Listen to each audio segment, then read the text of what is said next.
So আপনারা যারা budgerigar পাখি পালন করছেন এবং পাখিকে ব্রিডিং করানোর কথা ভাবছেন, তো অনেকেই জানেন না বাজরিগারকে ব্রিডিং করানোর উপযুক্ত সময় কি, কোন সময় পাখি ভালো ডিম বাচ্চা করবে, আর পাখিকে বছরেই বা কবার ব্রিডিং করানো উচিত। তো আজকের এই ভিডিওতে আপনি জানবেন এই সব কিছুর বিস্তারিত। তো চলুন ভিডিওটি সম্পূর্ণ দেখতে থাকুন। তার আগে আমার চ্যানেলে যারা নতুন এসেছেন অতি অবশ্যই একটা সাবস্ক্রাইব করবেন, কারণ আপনাদের একটা সাবস্ক্রাইব আমাকে ভিডিও বানাবার জন্য অনেকটাই মোটিভেট করে। তো চলুন শুরু করি। বাজরিগার পাখি মূলত বছরের যে কোনো সময়ই ব্রিড করে থাকে। শীত, গ্রীষ্ম, বর্ষা যে কোনো সময় আপনি এই পাখি থেকে ব্রিডিং পেতে পারেন। তবে শীতকালে অর্থাৎ অক্টোবর, নভেম্বর এই সময়গুলোতে বাজরিগার সবচেয়ে বেশি ব্রিডিং করে। কিন্তু পাখি থেকে বেশি বেশি ডিম বাচ্চা পেতে হলে এই সময়গুলোতে পাখির যত্ন একটু বেশি বেশি প্রয়োজন হয়। যেমন পাখির খাবার তালিকার পরিবর্তন করতে হবে, খাবারে বেশি বেশি প্রোটিন অ্যাড করতে হবে, সূর্যমুখীর বীজ ব্যবহার করতে হবে, আর তার সঙ্গে পাখির খাঁচায় ক্যাটল ফিশ বোন সব সময়ের জন্য দিয়ে রাখতে হবে। পাখিকে ব্রিডিংয়ের এই সময়গুলোতে শাকসবজি, এগ ফুড, ফল ইত্যাদি খাওয়াতে হবে, কারণ ডিম পাড়ার পর পাখির শরীর থেকে বিভিন্ন খনিজ উপাদান বার হয়ে যায়, ডিমের সাথে ক্যালসিয়াম বার হয়ে যায়।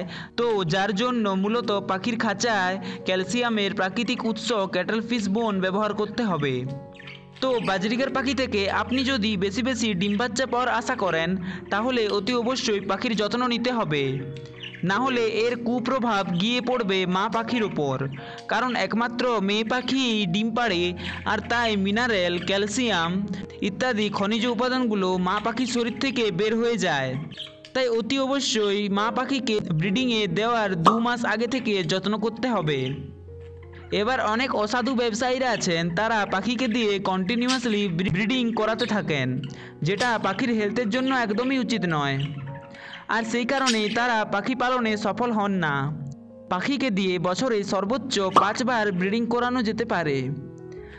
আপনি যদি 4 বার ব্রিডিং করান তাহলে খুবই ভালো হয়, তাতে আপনার শখ পূরণ হয়ে যাবে আর পাখির শরীরেও কোনো ক্ষতি হবে না। আর আপনি যদি প্রতি মাসে পাখি থেকে ব্রিডিং নিতে চান, তাহলে সে পাখি তো অসুস্থ হবেই, তার সাথে সাথে ডিম পাড়বে হয়তো 1টা কিংবা 2টা, আর যে বাচ্চাগুলো হবে সেগুলো বাঁচার চান্স খুব কম থাকবে। তাই বাজরিগার থেকে বছরে 4 বার ব্রিড নেওয়া উচিত। তো আশা করি বুঝে গেছেন বাজরিগার পাখিকে কোন সময় ব্রিডিং করাবেন আর বছরে কতবার ব্রিডিং করানো উচিত। তো এই ছিল আজকের ভিডিওটি ভালো লাগলে প্লিজ একটা লাইক করবেন, আর চ্যানেলে যারা নতুন এসেছেন অতি অবশ্যই একটা সাবস্ক্রাইব করবেন, কারণ আপনাদের একটা সাবস্ক্রাইব আমাকে ভিডিও বানাবার জন্য অনেকটাই মোটিভেট করে। তো চলুন আপনার শখের পাখির সুস্থতা কামনা করে আজকে এখানেই বিদায় নিচ্ছি। দেখা হবে অন্য কোনো একটা ভিডিওতে। ততক্ষণ ভালো থাকুন, সুস্থ থাকুন, টাটা।